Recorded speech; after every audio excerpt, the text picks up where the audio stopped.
You should get your own, 我非 okay? 常喜欢这张 Find 图， a 你也 picture 该 of 有 you 一 with your 张， mom 找到一 and 张你 keep 跟 it 妈妈的 for 合 this 照， course.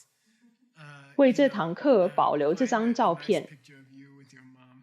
找到一张 And 你跟 it's 你妈 very 妈一起 important 拍的美照， during this 在这 entire 整门 course 课堂中是 that 非 you 常 keep 重要 coming 的。 back to 你 this 不 one 断 person 回 in your 来 life 这一 who took care 位 of you.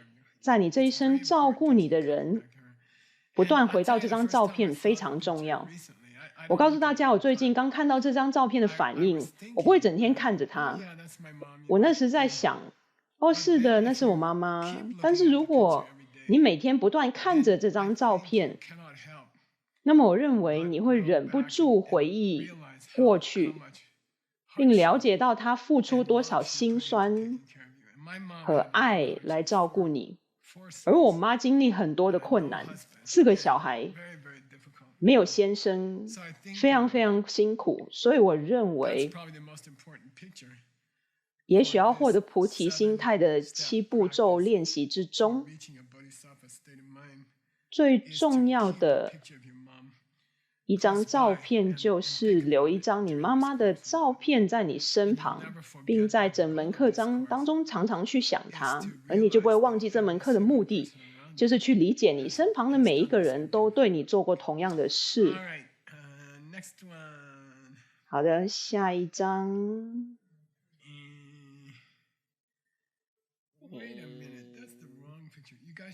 等一下哦，这一张图片是错的，你们确定是这一张吗？我想的是法称论师。哦，不对，你是对的，这张是对的。好的，很抱歉。是的，这是法称论师的证明。我原本想的是法称论师的图片，但这也可以。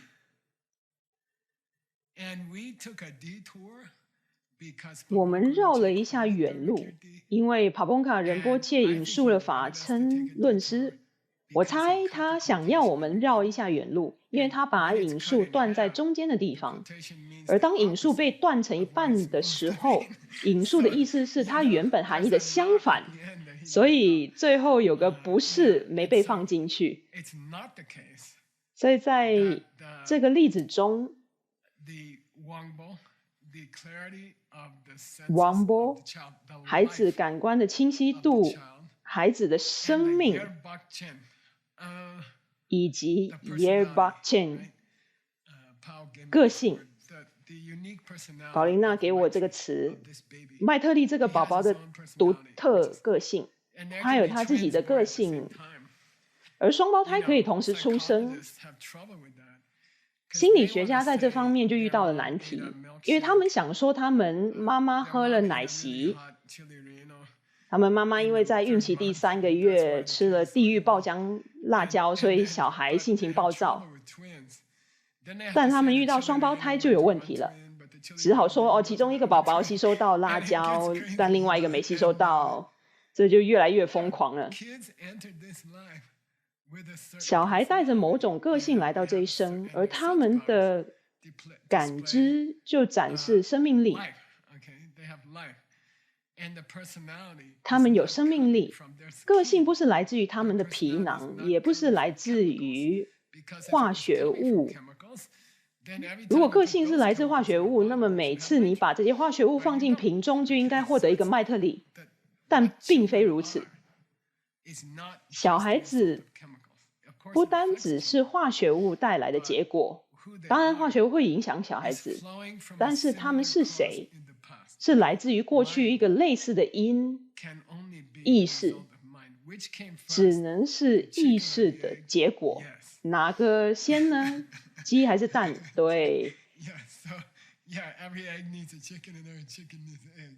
对，每一颗鸡蛋都需要一只鸡，而每只鸡都需要一颗蛋。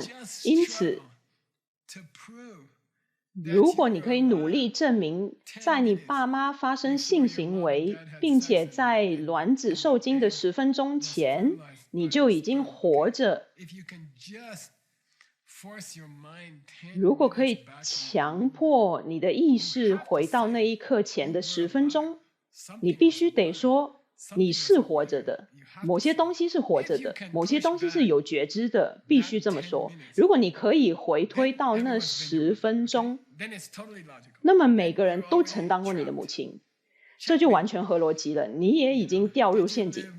将军，你前10分钟是活着的吗？是。那每个人就曾经当过你的母亲呢，证明了。这不需要一位天才就可以证明。好的，下一个。记得这个吗？他是在强调地点，记得吗？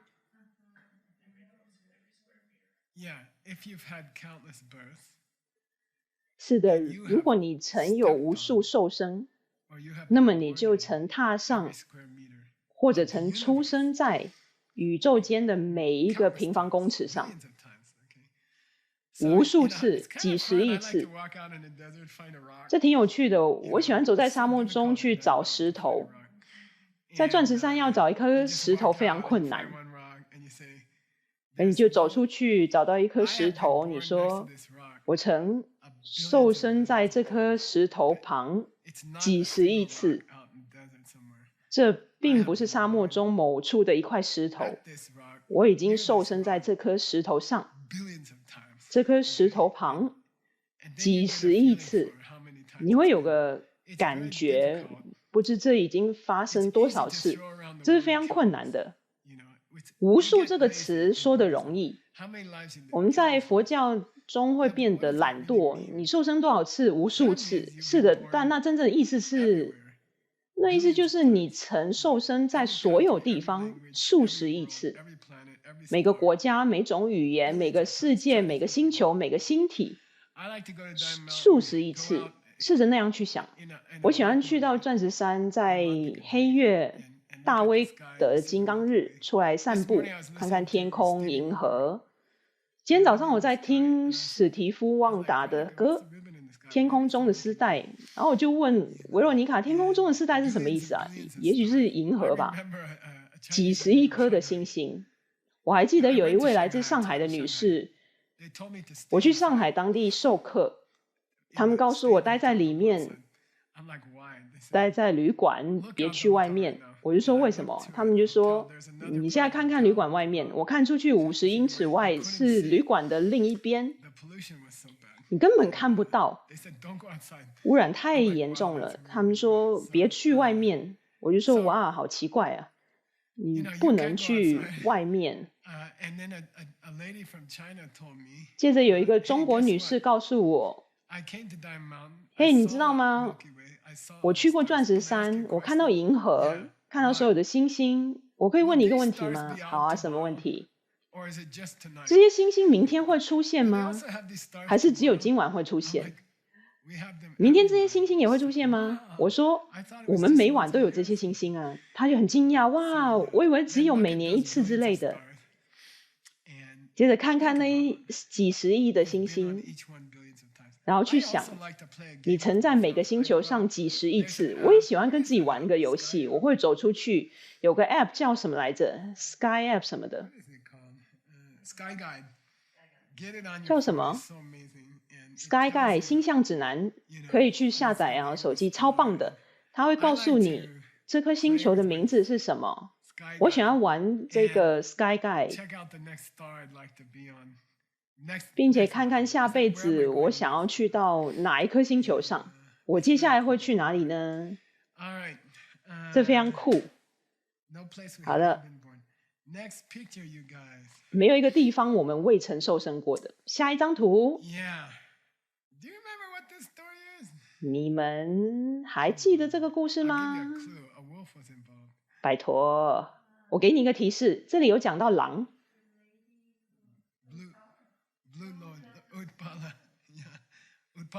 青莲花 Utpala Varman 青色莲花，这是关于一位了不起的比丘尼的一个可怕故事。最后他成为了阿罗汉，这是当他进到花园，佛陀站起来亲自接待他，并邀请他成为一位比丘尼的故事。而且是他在孩子们都死去，他的父母先生相继离世，然后他还被活埋2次之后，这个故事的重点是什么呢？为什么要把这个故事放到这本书里？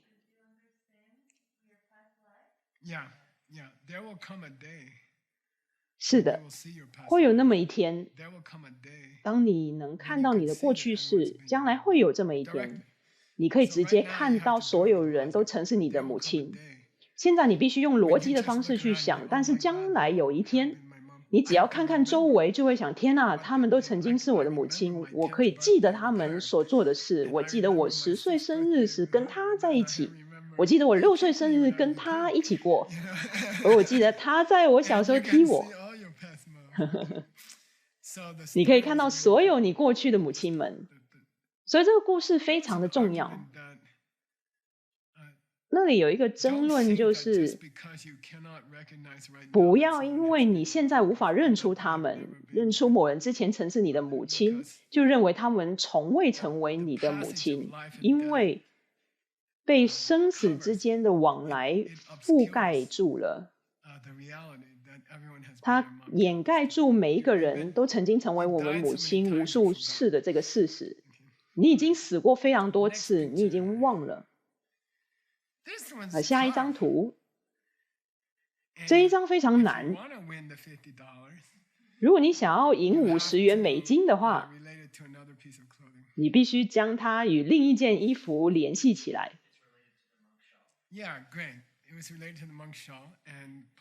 是，很好，它跟僧人的披肩有关。Pabonka 大师起了一个辩论。只因为我的披肩有洞，不能证明那不是我去年在市场买的那件披肩，是看起来不一样，它有点破旧。英文里有一个俚语，破损不堪，意思是我的披肩看上去好像被摧残了100次，那是一种有趣的比喻。对，你进到看似你母亲的人群中，他们虽然被生活摧残了100次，但他们仍然是你清新而美丽的母亲。他们跟葛西老师小时候照片那一位清新美丽的母亲没有不同。就只因为我的僧人披肩有一个洞，并不能证明它不是我去年在市场买的同一件披肩。就只因为你周围的母亲友情看上去有点破旧，并不代表他们不是上辈子生下你的亲sinh妈妈。这是同一个母亲，只是多了一些洞而已。但就因为它有破洞，并不表示它不是同一个母亲。好，下一张图。这张图是什么？这是什么活动？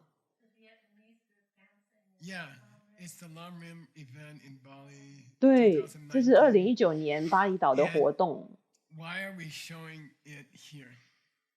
为什么我们要把它放在这呢？我给你逻辑的第一个部分，这是一个逻辑的论述。如果你的母亲不是每天这么熟练的救你1000次的命，你就不会坐在这里听着倒刺地了。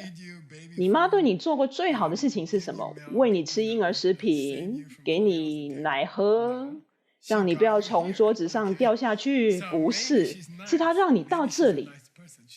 所以也许她人很好，也许她是一个好人，她让你进到倒刺地，而那是她对你做过最棒的事。我喜欢这张课程的照片，看起来很欢乐，而她让你去到那里。去过巴厘岛倒刺地的人就知道，这是非常美好的时刻。我们有很多国家的朋友们跳着他们传统的舞蹈，而你的妈妈让你进到这里，那是她对你做过最好的事。好，下一张。好，下一个有人要告诉我整个故事吗？我不想讲了。谁要说？帕奇，大声一点，让他们可以听得到。这是一位蒙古小朋友的故事，他没有爸妈，是一位野孩子。不要觉得一切理所当然。对，他们住在下水道。如果你母亲没有辛勤工作，你就会变成一只野兽，你只会成为野兽。不是说你天生就是文明的，你并不是，是你妈妈让你变得文明。所以如果没有妈妈，就会像蒙古小孩住在下水道之中，他们无法讲出人类的语言，无法理解人类的语言，光着身子到处跑，而且咬那些不给他们皮包的观光客。没有妈妈的话，你也会一样，你会成为一只野兽。你也会一样。所以想一想，你跟一只野兽之间的差异就在于你妈妈。而我想，特别是给我们讲话的这个礼物，教我们讲话。虽然这个能力有时候会被误用，但它是一个很特别的礼物。好，下一章。有人能告诉我这个故事吗？奖励$0。如果你的妈妈打你，就像是用药一样，对你妈妈意外的多服了几颗药物，而她变得有点暴力。当你来到房间的时候，她没有认出你来，你不会开枪射她，你会试着让她平静。是的，所以这个人们给佛教徒问题的回答：你是否有 ahimsa？ 你是否非暴力？是的。所以有人拿着刀到你面前，而你有一把枪，你不会射向他们。然后你说不会，对方问为什么？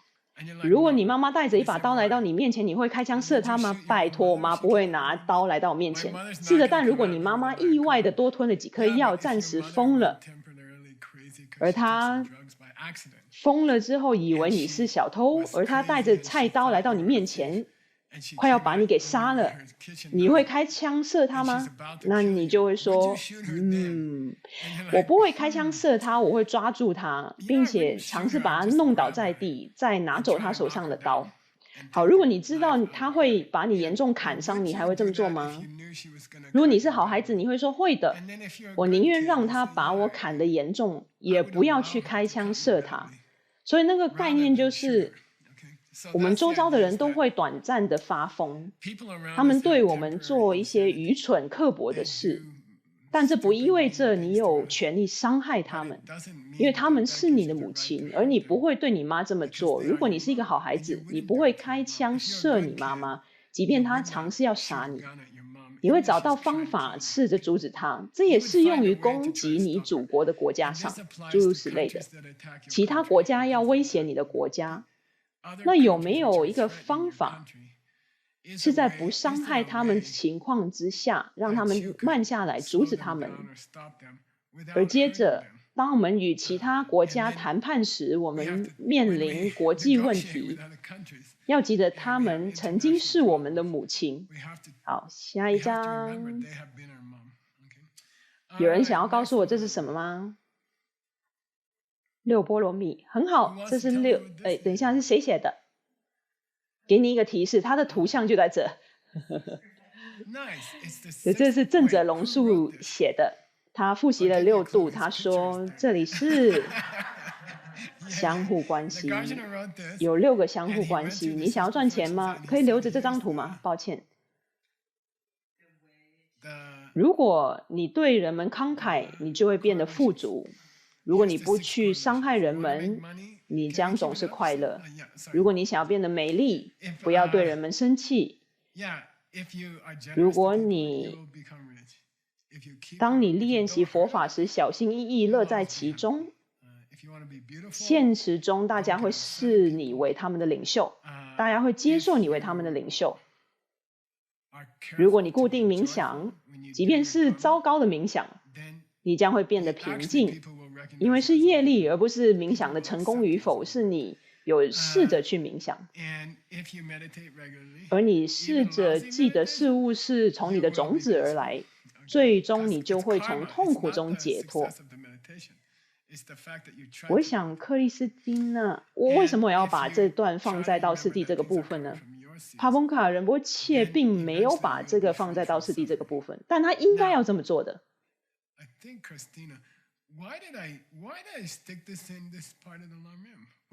也许